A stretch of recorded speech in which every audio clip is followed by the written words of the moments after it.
Hi there. I am grateful that you are here, whether it is online or in person. We are lifelong learners. I'm looking forward to learn from so many speakers that we have today. I'll be hosting our 2018 first personal development seminar. We have a pack of schedules. As you can see, so many speakers, so many topics. I can't wait to hear from them. Our next topic is Know Your Strength. We all bring different skills, different quality. And each one of us, if we share our skill, our strength, and together we can do so many things. With our next speaker brings so many different backgrounds from private sector to personal sector. Here is his short bio. Without further ado, let's welcome Mr. Ibrahim Kadri. Introduction from Brother Ibrahim. I'm proud that he's running for being appointed, whatever it is, that this is doing something, and the politician will tell you what he's doing. It's a good thing that some other people in the community doing things that can change our life together. Assalamu alaikum wa rahmatullahi wa barakatuh. Brother Moshe, thank you very much for inviting me. I had to be somewhere else today, actually in California, giving another speech. This is my 18th speech this year. I travel around the world as my introduction. Moshe asked me to provide a bio. I speak privately to a lot of companies, IBM, Accenture, Bearing Point, to the Muslims that work in there.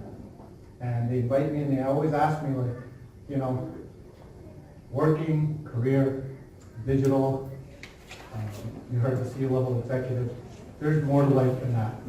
It's civic duty. And that's really what I want to talk about. I've prepared some remarks. I'd like to read them. If you could just bear with me for about 5 or 7 minutes, if that's okay. Is that all right with everyone? Yes. All right. Great. So let me just start. We the people of the United States, in order to form a more perfect union, establish justice, ensure domestic tranquility, provide the common defense, promote the general welfare, and secure the blessings of liberty to ourselves and our posterity, do ordain and establish this Constitution for the United States of America. Do you know what that is? Constitution. Preamble.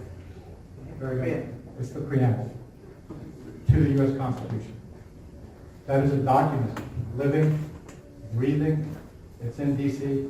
Everyone comes to this country. The majority of us are immigrants. I was born and raised here. My father was an immigrant in India. And they seek this thing called the blue passport. They know what that is. They know what the eagle is. They know what United States of America is. They don't know what the Constitution is. So I highly recommend somebody go pick it up. There's easy reading of the U.S. Constitution. These are your rights. The first God-given right is that you're Muslim. I heard a sister ask a question about today, but I really could appreciate that. Because I think all men, can I be a little blunt? I don't want to hold back a little bit. I think men should be ashamed of themselves. Men should have kufis on just like the women wear hijab. Why is it that women only wear hijab and the men can get away? I heard Brother Imran speak. You know, we're lucky. We're not lucky. We're weak. Men are just weak. Look at our sisters. She's asking if she could pray with the hijab, and men, clean shave, no kufi. We go there, we attend meetings, we come back, and then we have the audacity to tell sisters how they should be. SubhanAllah. A lot of that. All right.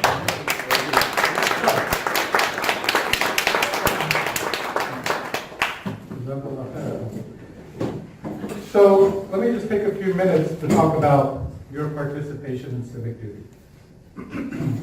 Many of us don't like the words duty in politics in the same sentence in our country right now. Everyone knows what's going on.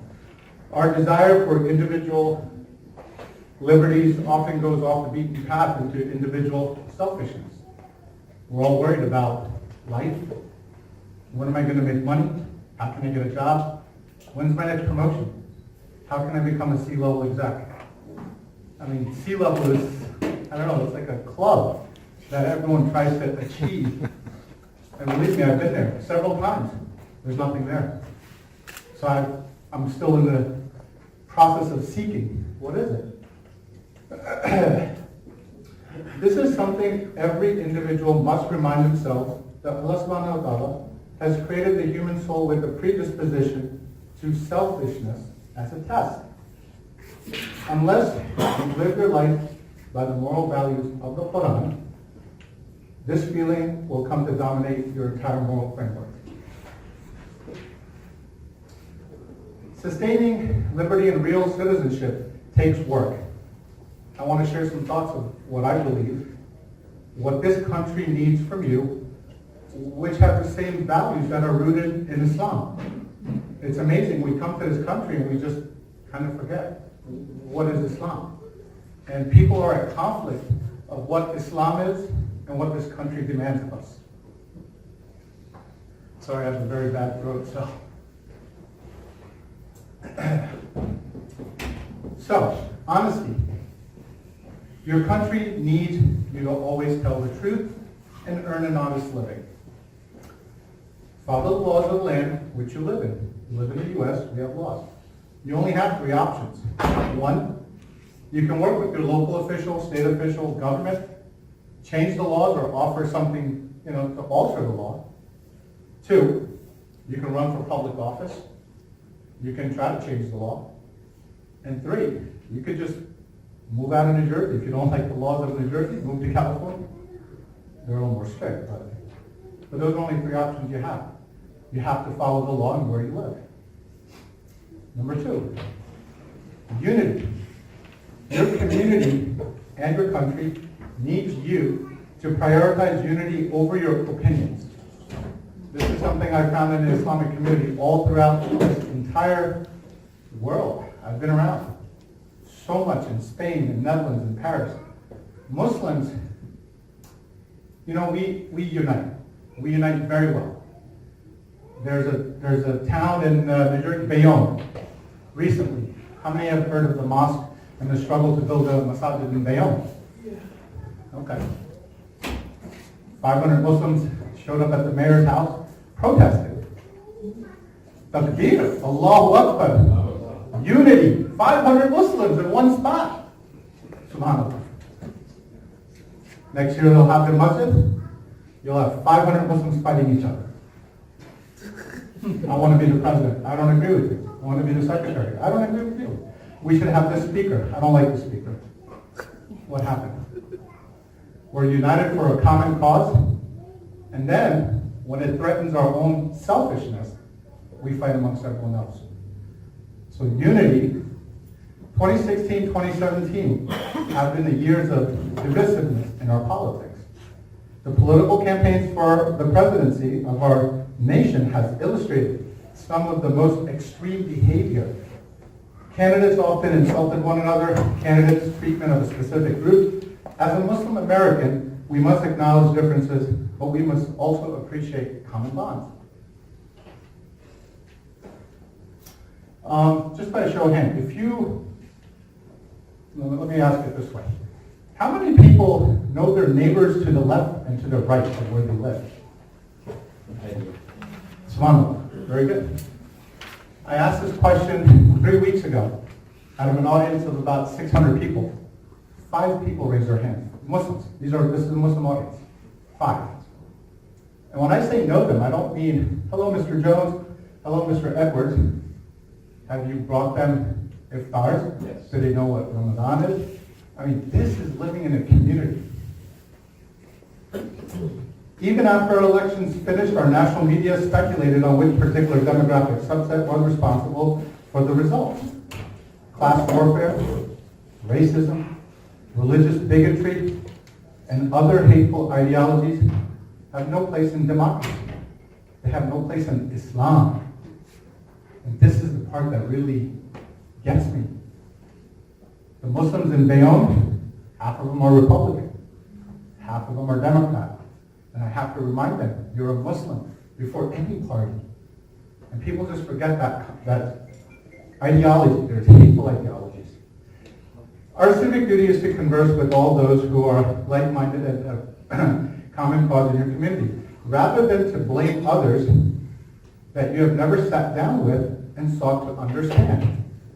To fulfill our civic duty is to debate in such a way that you can disagree on how to move the community towards a more perfect union. You cannot participate in unity through isolating yourself from others' opinions that differ from your opinion. Remember, unity starts small. Unity comes from families, starts within the family. It moves on to neighborhoods, communities, towns, and then only we can get to the state and national level. If I ask right now, how many people have donated for any political cause? People have donated for governors, Congress, Hillary Clinton, presidency. And then I ask, okay, well, you see this ISCJ, mashallah, there's many centers like this now. Millions of dollars is poured in, but we support non-Muslim candidates. And my question is it because we don't have good Muslim candidates? How many people know we have 9 Muslim mayors in New Jersey right now? Yes. How many people know that? Mayor of Teaneck, Mayor of Prospect Park, New Jersey, Mayor of East Orange, the ex-mayor of Basking Ridge, my dear friend, Pastor Ali Chaudhry. Yes. These are Muslim brothers, and I asked all of them, how much support did you get from the Muslims? I mean, you can drive up on Route 95 and look at the Teaneck Mosque. MashaAllah, subhanallah, what a big symbolism for Islam. Not $5 goes to the mayor, a Muslim running for mayor. So what does the mayor do? He gets into office. There is a big fight for halal food in public school system. He's the mayor. He doesn't back it. He doesn't support the bill. Why? Well, I got to fight for my political freedom. I mean, really, is this where the Ummah is right now? Do we want to sell our principles for political office, or do we want political office and we don't really want to join the Muslim community? All right, let me speed up a little. I know my time's running out. Justice. Your country needs you to be just. A nation that honors and upholds justice is one that can endure the test of time. In a just society, those who fulfill civic duty to be industrious and not a burden on society are justly rewarded for their work in fairness and enterprise and capitalism. While those who cheat, lie, and steal and harm are punished. What other country, and I've given this talk in Europe, Muslims don't have the rights you guys do. If you want to start a business in Paris as a Muslim, good luck. You have to bribe officials. I was there in 2006 when the riots were happening. I was living right in front of the Mosquée de Paris, for those who have been in Paris. Peace. Your country needs you to be a peacemaker. In a world where everyone seems to be promoting their personal brand, it would appear that those who say the most controversial things and take the boldest position win. Gee, how many people watch TV? Have you seen Donald Trump lately? He says, all media is good media, negative or positive. But I can tell you one thing, good, bad, or indifferent, every single media outlet covers him. And is that what we've become now? You take the boldest position just so you can get media attention?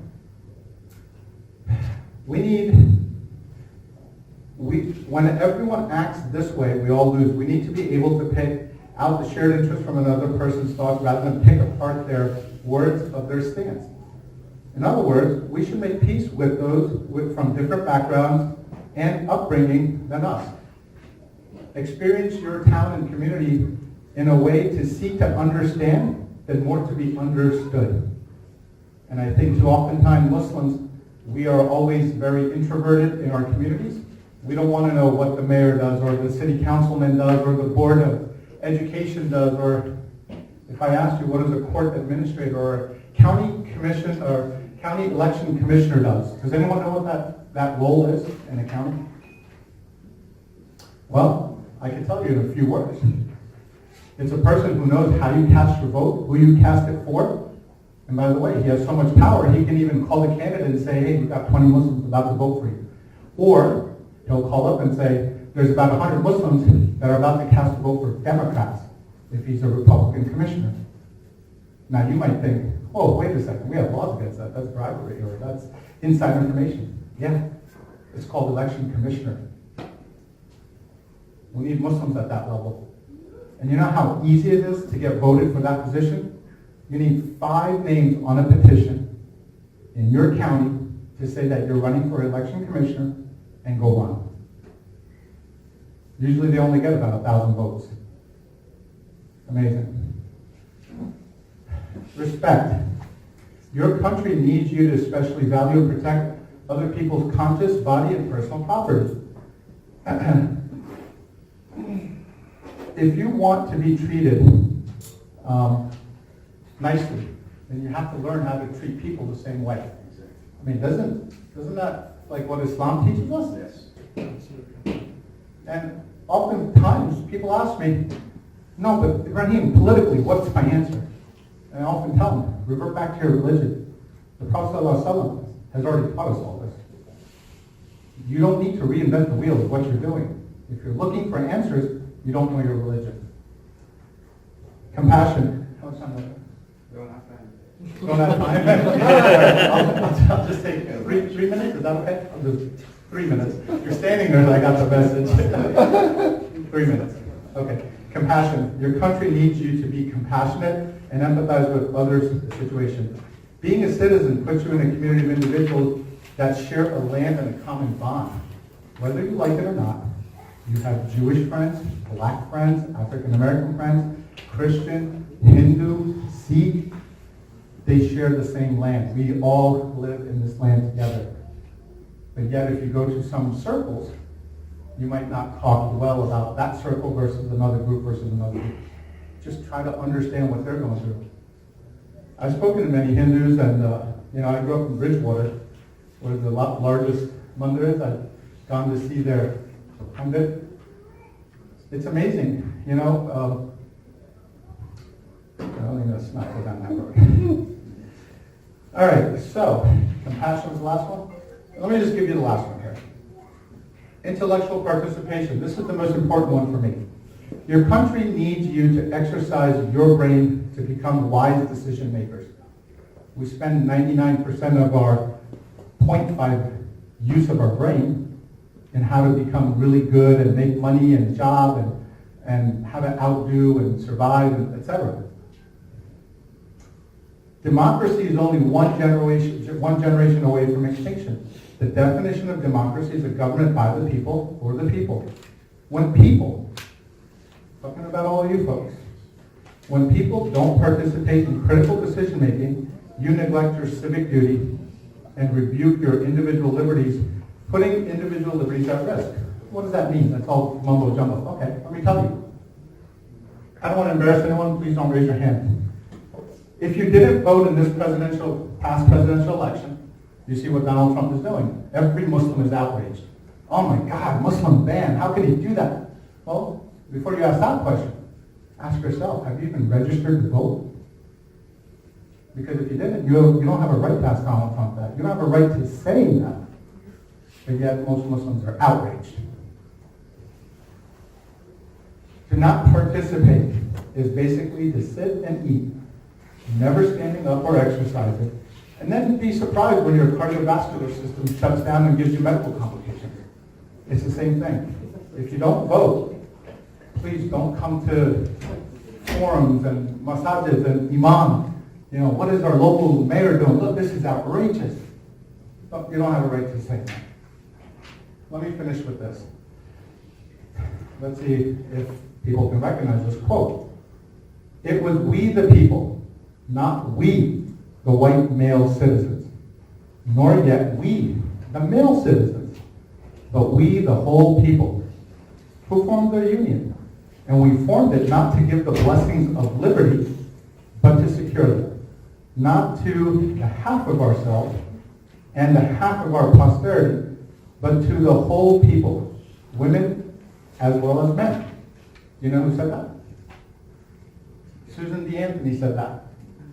Those of you who don't know her, go buy $1 coin. We'll see her picture. I'll just finish by saying this. I know Mushi gave me a few minutes, and I appreciate it a lot, Mushi. My friend Tim Pino is running for sheriff in Somerset County. I look at Brother Luqman because I've known Brother Luqman a very long time. I've been an executive for many, many years, 20, 25 years. I've traveled the world. I've been a C-level executive. I feel like there is a calling right now for me to come out and help Muslims because we're in such a desperate state. Excuse me. We're in such a desperate state. Muslims are lost. They want to do something. There's so much energy, they just don't know how to focus it. So my friend Tim Pino has asked me to join his ticket. He's nominating me as the first undersheriff of Somerset County, first in New Jersey, and actually first in the nation. I have no doubt when he announces publicly on April 21st at an event, which he can share the details, that national media will be knocking on my door. I have no doubt. I will be resigning my job. The election is in 2019, not this midterm. It's next year. This is an off-year election. Although the role is only undersheriff, the platform is enormous. Tim's entire platform is diversity. He wants, he's known Dr. Chaudhry for about 25 years, a long time.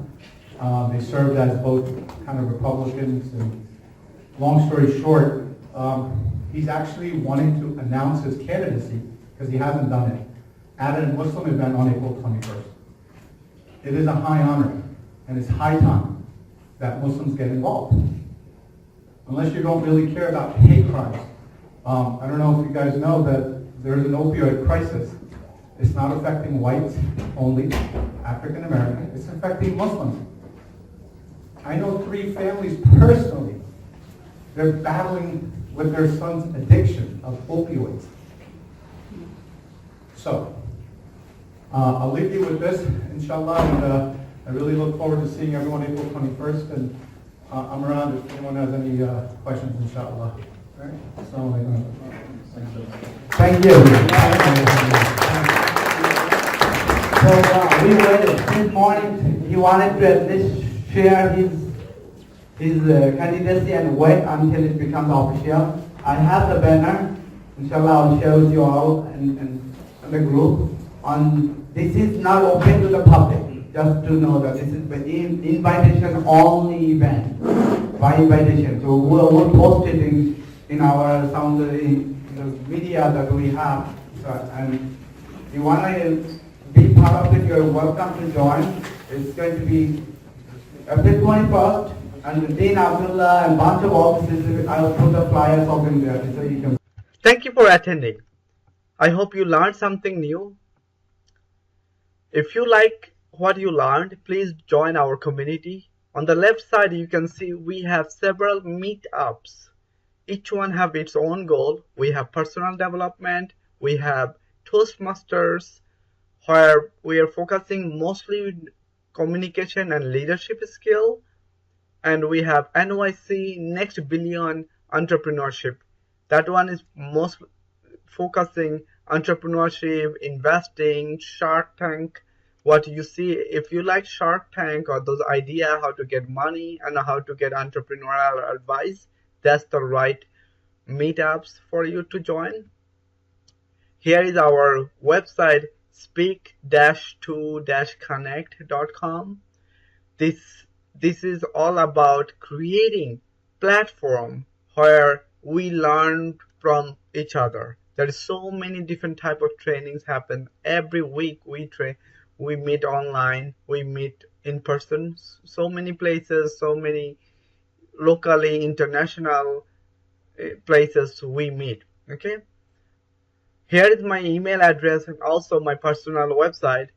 I would love to have you join our community, and maybe someday we'll see you in person. Thank you again for attending. We'll see you in our future video.